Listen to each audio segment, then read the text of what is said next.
Haleluya. Nuko Imana ifite ukuntu Imana igitunga abantu bubaha Imana ikabahereza ibyiringiro bikababeshaho bikabatunga. Aravuga ngo sinjya nibaza uko baziga nuko bazabaho. None nyuma twaje kwiga uri umukiranutsi yagiye gupfa cyangwa se agiye kuva mu isi, Imana iramutegura igira uko imusanga, ikagira uko imusura, ikamushyiramo ibyiringiro no kuryoherwa ijuru no kuryoherwa ubwami bw'Imana. Imana ishimwe.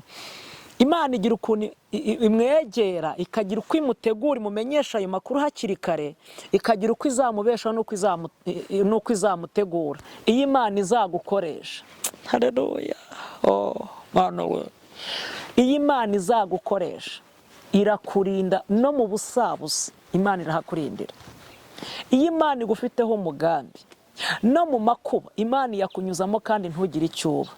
Iyi Imana izagukuramo umuntu udasanzwe no mu bikomeye, Imana ibikunyuzamo kandi abandi bikabagiraho ingaruka, bikabahitana, wowe ugasigara.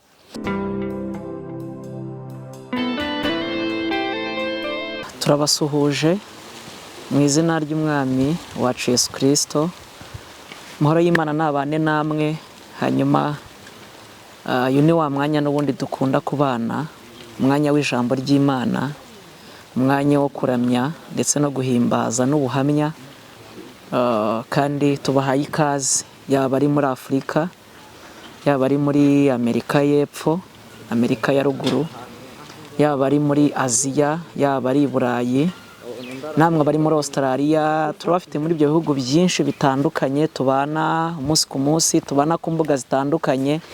Hanyuma uyu ni umwanya mwiza Imana iduhaye, kandi aya ni amahirwe Imana iduhaye adasanzwe, nk'uko abantu benshi babidusabye kugira ngo tuzabagezeho ubuhamya.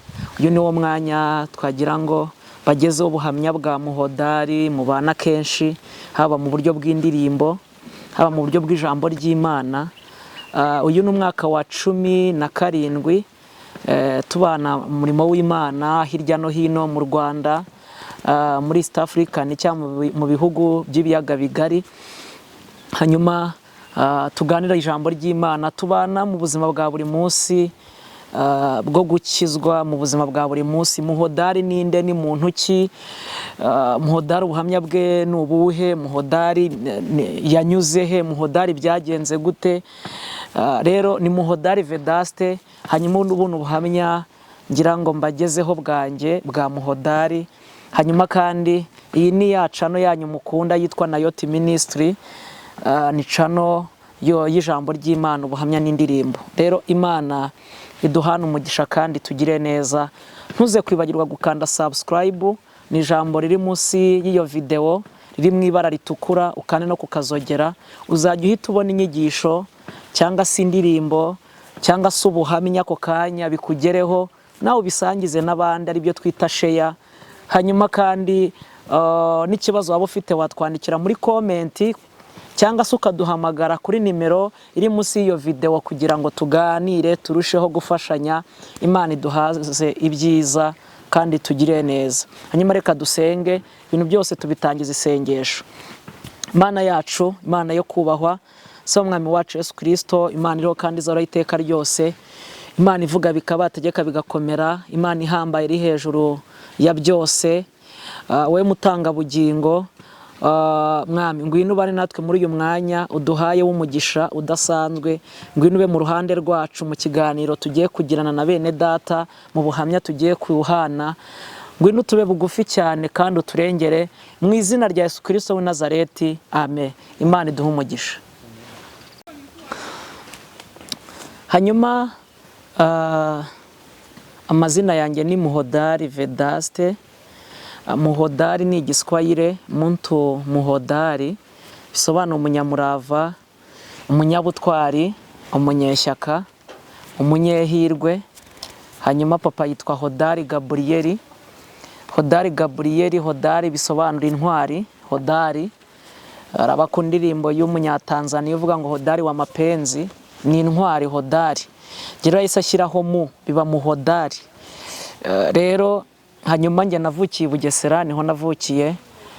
Ubu ni mu murenge wa Mayange, ariko icyo gihe hari muri komine Kanzenze nyuma haza kuba komine ya Nyamata, ariko bigenda bihinduka. Uyu munsi tuvugana ni akarere ka Bugesera, ni umurenge wa Mayange, kagari ni aka Rukora, niho navukiye kuko papa na sogokuru bahageze muri 73. 73 ni igihe habagaho amasazi yitwa tsetse, ni igihe bafataga abantu bakajya kubajugunya i Bugesera kugira ngo nk'igihano cyangwa se kugira ngo bazagwe mu ishyamba. Ryari amashyamba gusa, ariko uyu munsi yaratuwe. Ni n'akarere gafite iterambere rikomeye, kagezweho mu guturwaho cyangwa se kabamwe n'abantu benshi, yaba n'abakorera i Kigali niho basigaye batuye. Hanyuma rero icyo gihe bafataga abantu nk'igihano bakabajugunyayo, bakaribwa n'izo sazi zikabica, hanyuma bagapfa. Rero papa we na sogokuru bahagera muri 73. Noneho icyo gihe nibwo watemaga ishyamba aho ugejeje, aho unaniriwe akaba ariyo sambu yawe. Rero bahita baturana, baregerana. Naho navukiye. Hanyuma byaje kuba ngombwa nk'ibisanzwe nk'uko biba mu muryango mugari, kugira ngo umuryango waguke, papa aza kurambagiza mama, ari we watubyaye.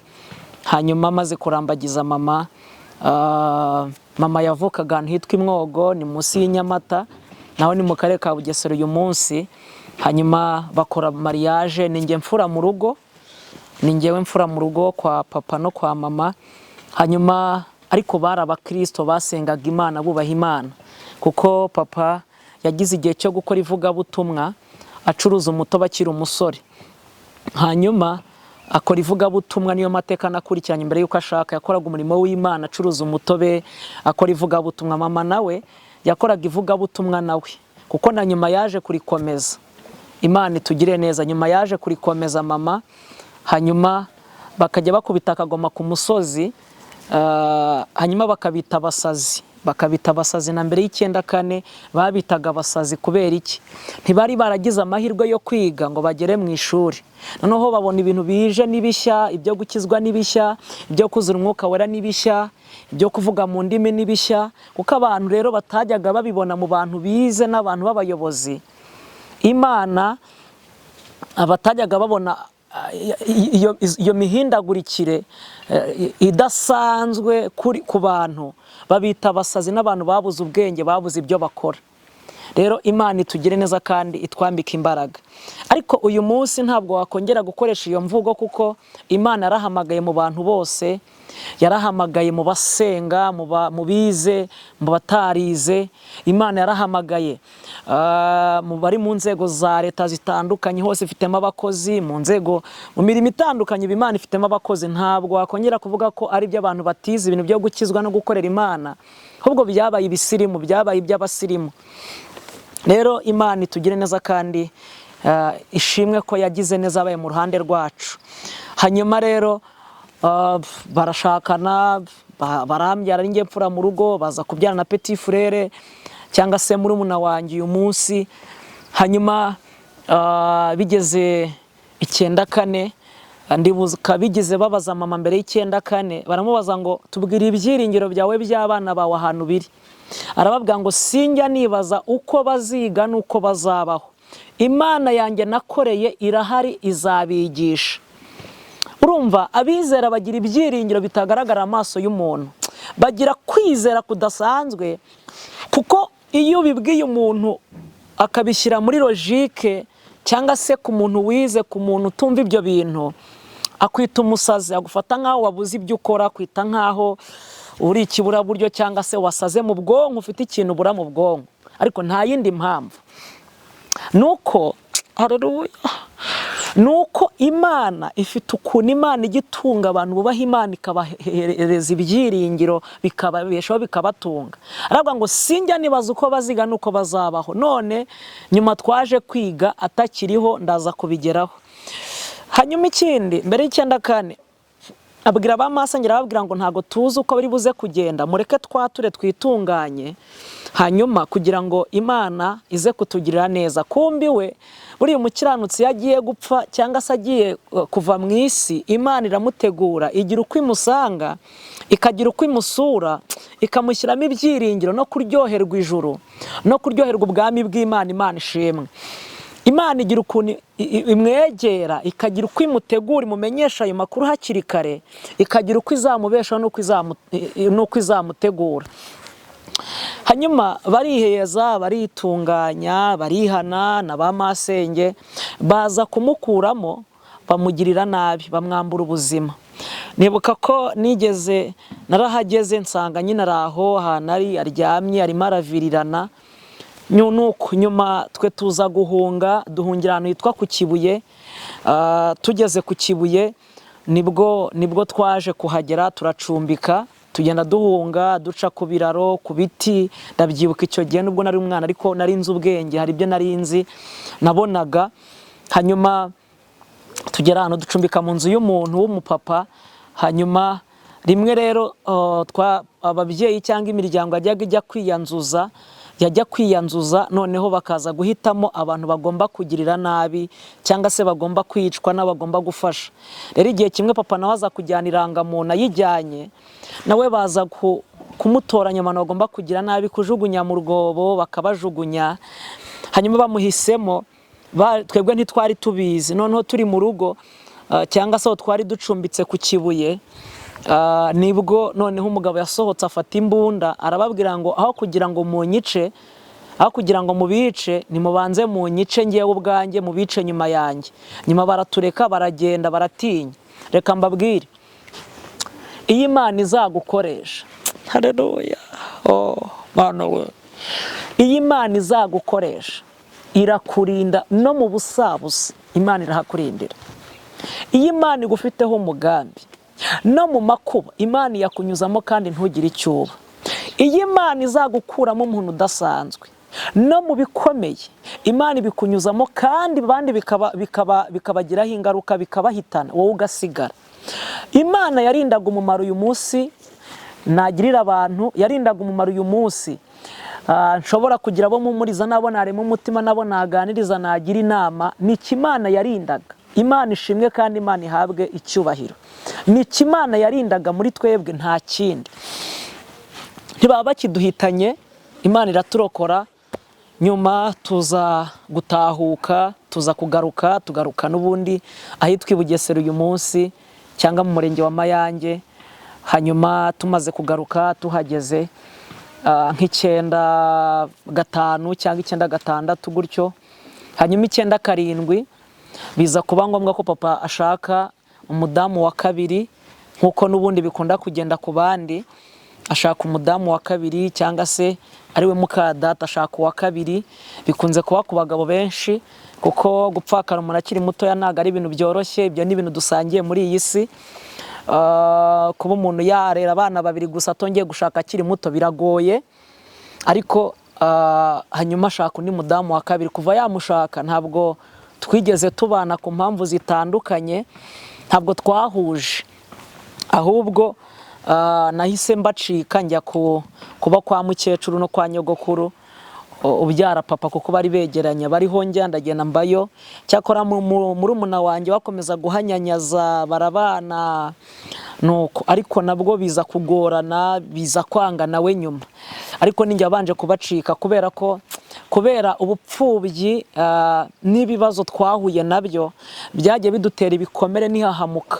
Hamwe numva nkumva ikintu cyose cyaba kitampaye amahoro, nta kintu cyaba kimaze. Ahubwo nkumva ndashaka amahoro kuruta ibindi bintu byose, ndashaka umutekano kuruta ibindi bintu byose. Niyo twabaga turi mu mupira, umuntu akambwira ati ngiye kukuvuna, bimwe by'abana bakina mu kibuga agapira, kambwira ati ngewe ndakuvuna, nahitaga nsohokamo ako kanya nkahita nitahira, kubera kwanga impagara n'amahane. N'uyu munsi ntinya abantu bagira impagara n'amahane, kubera ubwo buzima byadukukiyemo. Hari n'abandi bafite ibikomere byo kutavuga kubera ibihe twaciyemo, bafite ibikomere byo kutavuga, babaye timide, bari silent, batajya bavuga, bacecetse.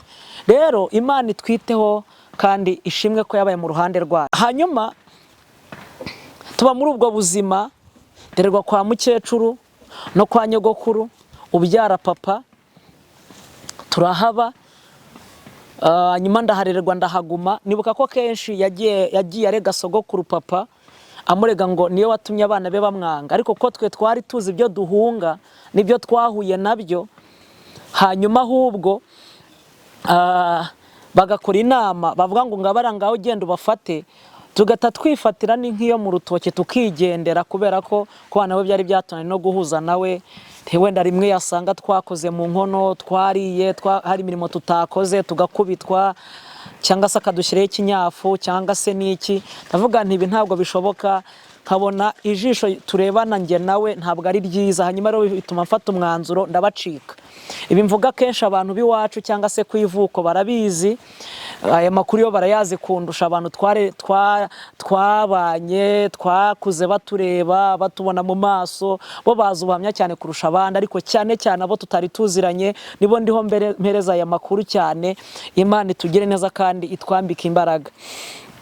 Hanyuma mbaho ngaho, noneho nza kuhasanga masenge umwe wajyaga twitaho cyane kurusha abandi, n'abandi batwitaga, ariko cyane cyane uwo yatwitagaho kurusha abandi yitwa Nyiraminani Agnes, aba Kagitumba ku mupaka. Uyu munsi niho atuye, ku mupaka w'u Rwanda na Uganda niho aba.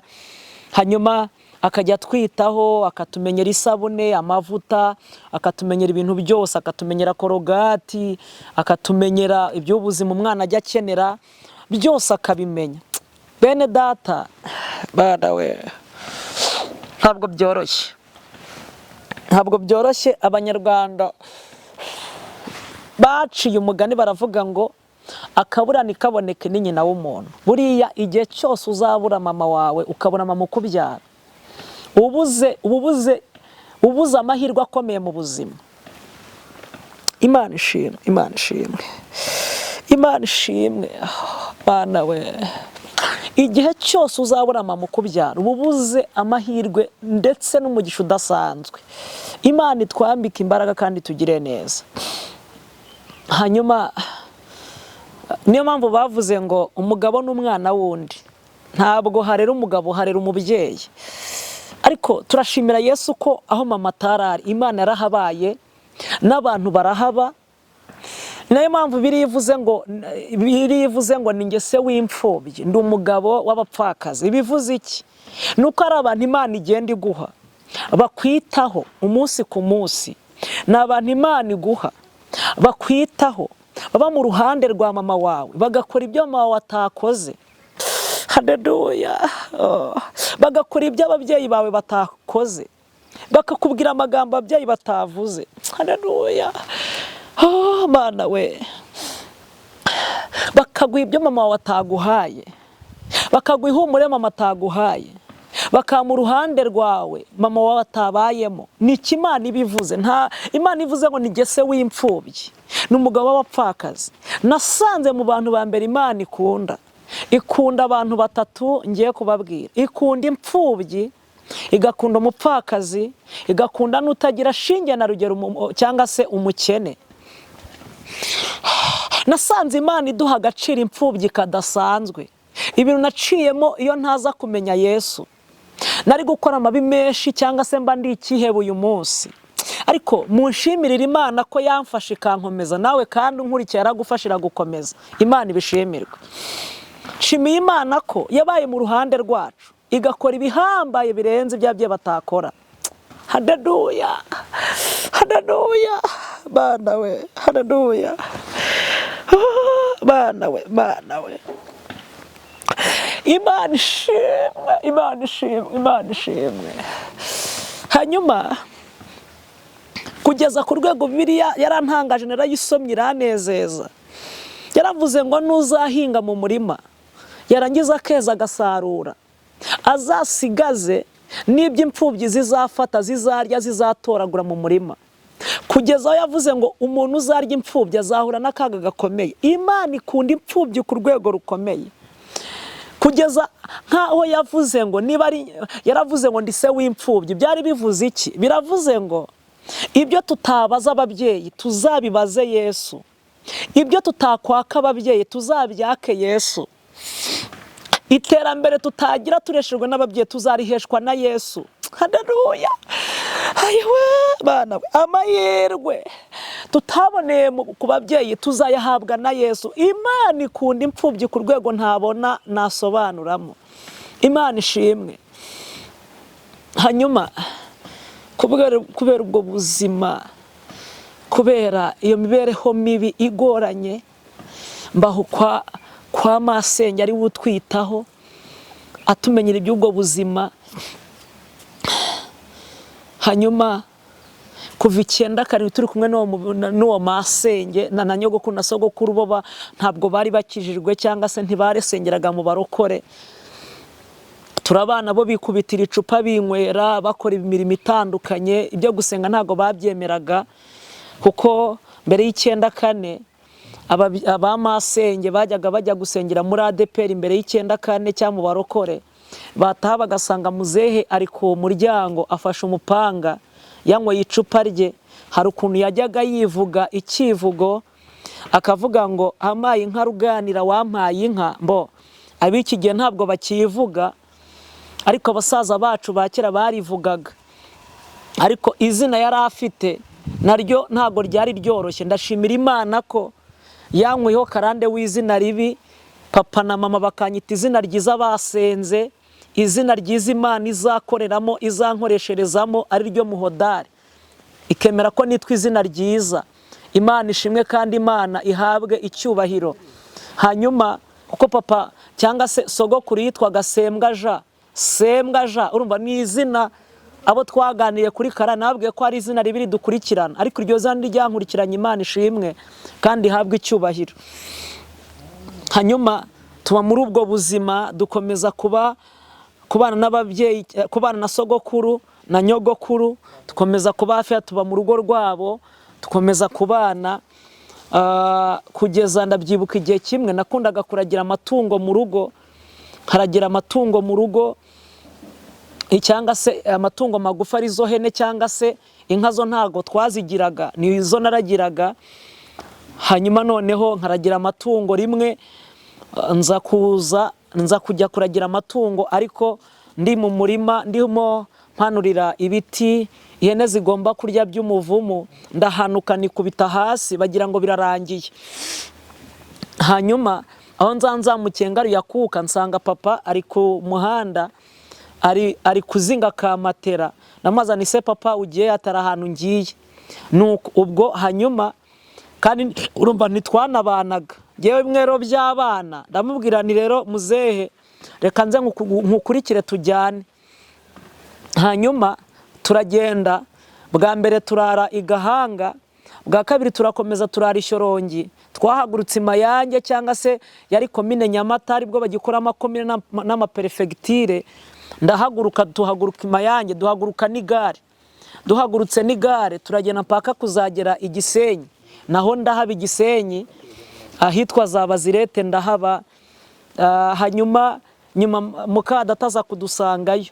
Noneho dusanzeyo n'ubundi ya mibanire hagati yacu nawe ntiyaza gukunda, ntibyaza kugenda neza.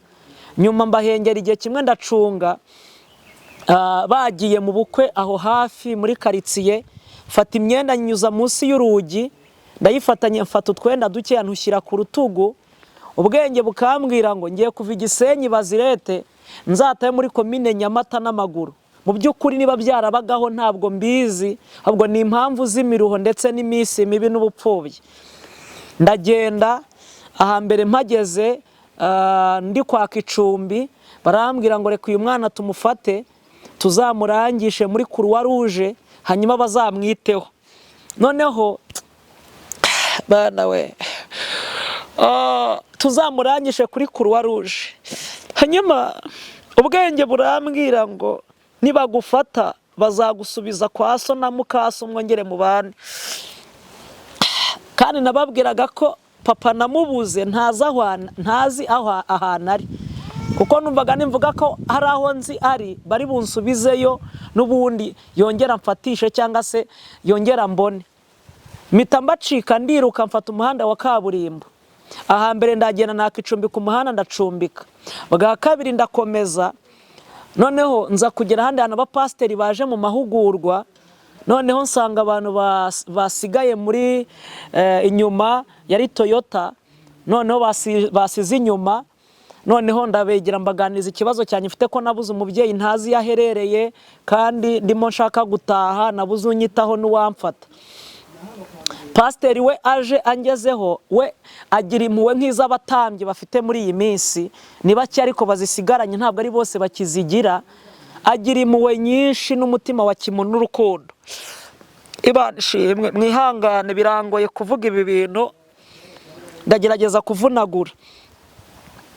Hanyuma aramfata anzana hafi ya perefegitura ya Ruhengeri, niho yari atuye, ndahaba, anyitaho, aba ansharije yanjye cyangwa se anyishyiraho ibyo nakenera byose.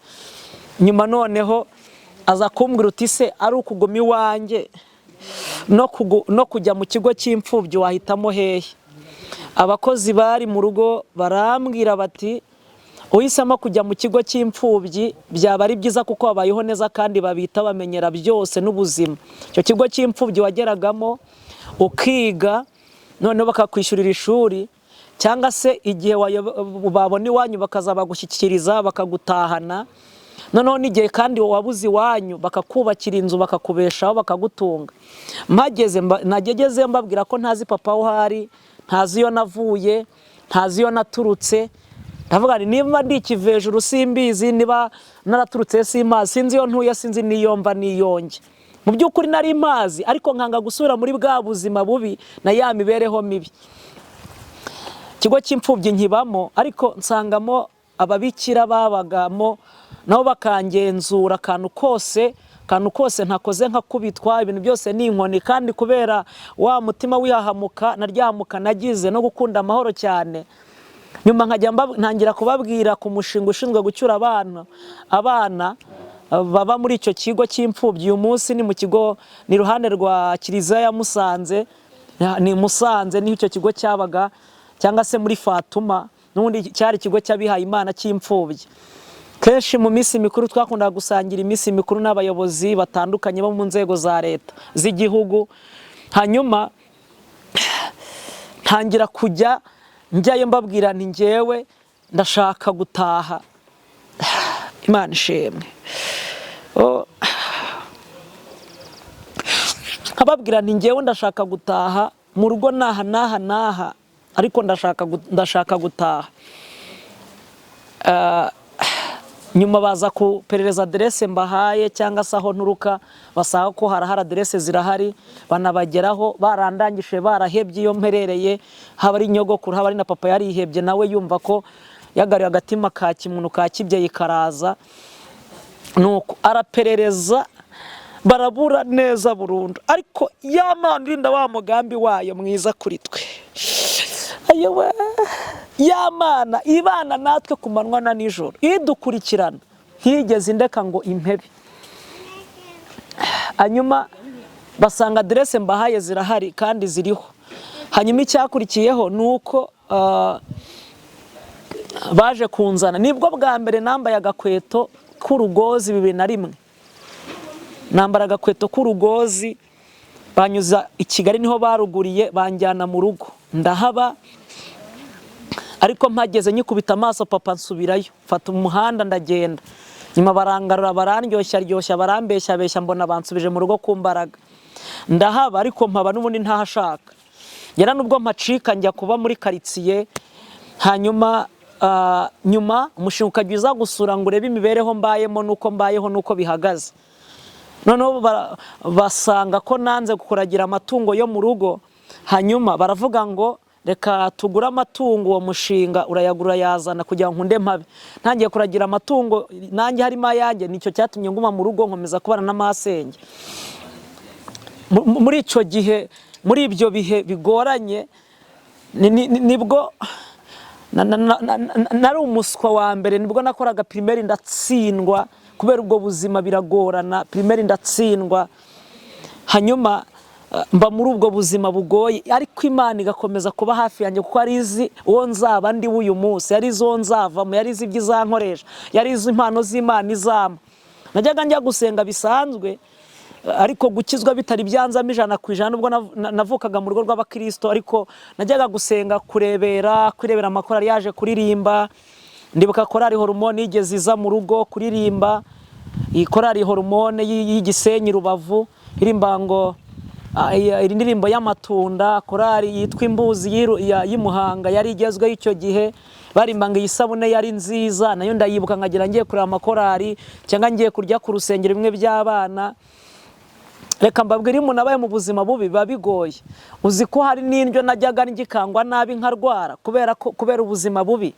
Hari n'indyo burya umuntu arya kuko atayimenyera akamutera uburwayi nkarwara, kandi ari ibiryo batekesheje ibirungo bisanzwe atari ikindi kindi, ariko kubera bwa buzima na za nzoka, kubera imibereho mibi, kutamenyera kurya neza n'ibindi, kurya ibyo umuntu abonye.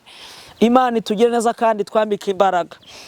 Hanyuma hagera ngiye kureba amakorari gutyo gusa, nibuka ko mu byaha nakoze n'icy'ubujura, nagiye niba masenge, ariko nabwo ntiba abo hanze, nkiba masenge. Hanyuma nkiba masenge, nkamwiba amafaranga.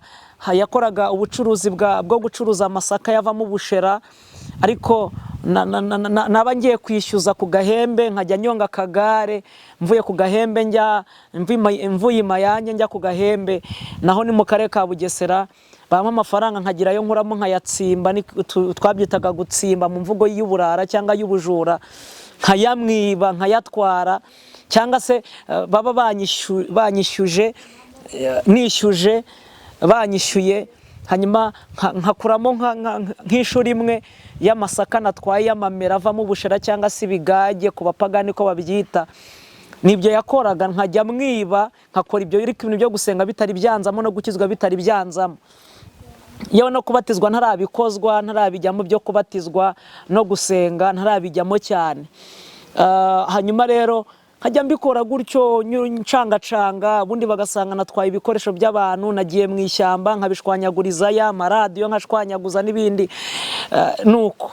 Ariko turashimira Imana yaturinde muri ako kaga n'amakuba, ko yabaye mu ruhande rwacu kandi ikabana natwe, ikatwitaho, ikaturengera, ikatwambika imbaraga, ikaba mu ruhande rwacu.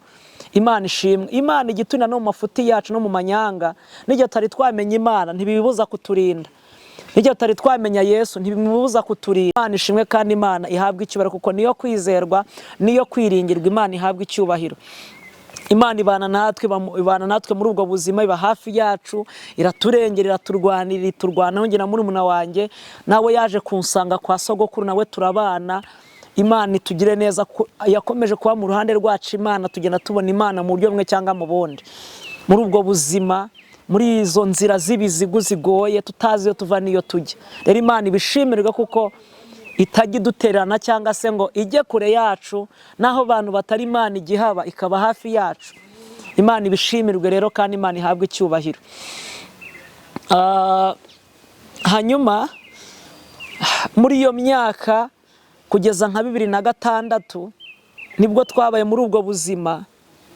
Ndibuka ko hari igihe mukecuru yajyaga nagura inyama. Mukecuru twabanje kumutera amasomo, abantu barya inyama muri weekend bafite ubushobozi, hari n'abazirya kubera ko ari kuri Noheli gusa. N'igihe yatetse inyama twamuhinginze, twamuteye amasomo, ubundi yateka ibiryo bikamara iminsi 3 cyangwa 4, akatubwira ngo ntabwo mbimena, abishyushya mpaka bishize mu nkono tubirya. Ukaba muri ubwo buzima kandi ugasanga ni ngimwe n'ubugari gusa turya, kandi yabaga afite ubushobozi. Ariko iyo uri kumwe na mama wawe ntabwo ushobora guhirwa cyangwa wishime, biragoye. Imana itugire neza kandi twambike imbaraga, tukaba muri ubwo buzima, ateka indyo imwe ariyo turya. Rero nshuti z'Imana, ntabwo byoroshye, biragoye, ariko Imana iba mu ruhande rwacu. Kandi ubwo mu gihe cyose kuva 9-7 nabanye na nyogokuru na sogokuru, mu by'ukuri byaragoranye kuko nta mwenda yatuguriraga, nta kindi yatumenyeraga. N'uwo masa njya bikoraga mu bushobozi buke cyangwa se gake uko ashoboye akabikora. Ariko ubundi reka mbabwire, Imana izi ubwenge, izi uko umuntu azabaho, ibizi itangiriro n'iherezo.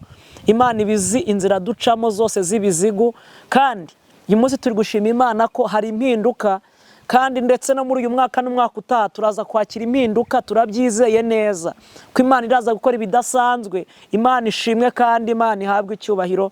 Imana itugire neza.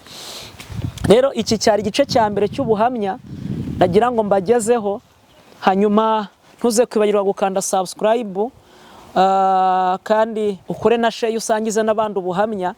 Hanyuma mu kanya turaza gukurikirana igice cya kabiri, noneho nyuma yo gukizwa cyangwa se maze gukizwa n'inyungu zo gukizwa nyuma yaho n'imirimo y'Imana agiye mbona nyuma yo gukizwa, niyo turaza kwinjiramo cyane. Iki ni igice cya mbere yuko umuntu akizwa, n'ibyo naciyemo n'ibyo nanyuzemo. Imana itugire neza kandi itwambike imbaraga ko igenda iba mu ruhande rwacu. Rero Imana ibaha umugisha kandi murakoze cyane. Iki ni igice cya mbere, cya kabiri kiraza kuza vuba cyane. Imana ibagire neza. Mana turagushimiye, tugushimiye ko kandi ukaba ukiranuka, uri Imana ihamba ari hejuru ya byose, uriho kandi uzoraho iteka ryose. Kera bakuringiye bari mu mahoro tugufite, ntabwo twifuza undi murengezi. Tugushimiye ibyiza wakoze n'ibyo waremye, iyo hataba wowe hacu hari hashobotse kari kabaye, ariko waturindiye mu bupfapfa, turinda mu biteye ubwoba. Ibyahitanye abandi ntibyaduhitanye, ahubwo wabanye natwe. Urakoze kuri Imana yo kwizerwa, mu izina rya Yesu Kristo w'i Nazareti, amen. Imana ibaha umugisha.